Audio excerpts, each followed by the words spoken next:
All animals adapt to the environment in which they live. Under normal conditions, we take the operation of our bodies for granted.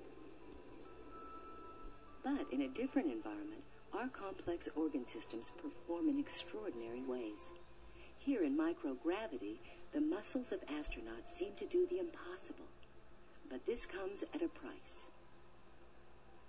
Movement is much simpler in space because you don't have to exert as much energy in moving about. But the problem is, once you return from that space environment, the muscles have to be reconditioned and reprogrammed to support the body back in the one gravity environment. There is muscle weakness and there is faintness. The problem is when they return to Earth, even with all the exercise and countermeasures they do, they cannot walk unassisted for at least 48 hours. A lot of the deterioration that we see in our astronauts in space, it's just an accelerated form of what we see in the aging process. They atrophy, they get smaller, they lose their strength-generating capability, so the individual is severely weakened. Scientists are studying the muscles of astronauts and other space travelers to determine what can prevent atrophy. To do so, they must examine muscle contractions at the cellular level. Skeletal muscle contains many bundles of cells or fibers which are controlled by the nervous system. Nerve impulses spread across the surface of each fiber and deep into the cell's interior. From the surface, the impulse travels down a system of tubules, then into membranous compartments which release their reservoir of calcium ions. These ions trigger the reactions that cause each muscle cell to contract.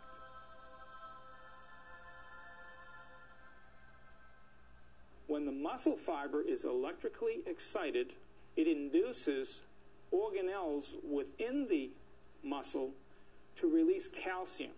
And we think of calcium as the triggering device that will actually allow a transformation to take place. Deep inside each cell, we find the molecules responsible for muscle contraction, thin filaments of the protein actin, and thicker filaments of myosin, a protein with a head and a long tail. ATP energy changes the position of the myosin heads, compressing them like springs. When the calcium ions appear, they uncover binding sites on the actin filaments. The myosin heads attach and snap back to their normal position, which powers the motion. Each head can flex 5 times per second, shortening the muscle in an action scientists call the sliding filament model. When the nerve impulses stop, the calcium ions return to storage, and the muscle cell relaxes.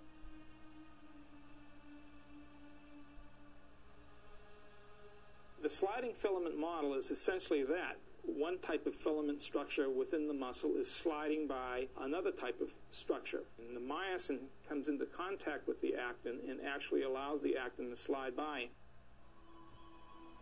The regular arrangement of actin and myosin molecules creates the typical light-dark banding pattern of skeletal muscle.